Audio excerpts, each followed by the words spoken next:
எதிர்பார்க்கல. நான் திரும்ப வருவேன் எதிர்பார்க்கல.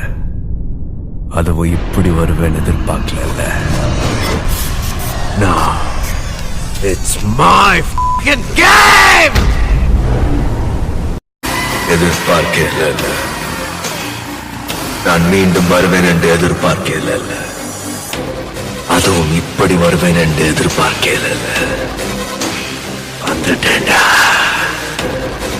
Now it's my game. கல்லுன்னு பார்த்தா கல்லாதான் தெரியும். அதையே கோயிலுக்குள்ள வச்சு பார்த்தா சாமி. மனசுதான் காரணம் எல்லாத்துக்கும். பயத்தோட பார்த்தீங்கன்னா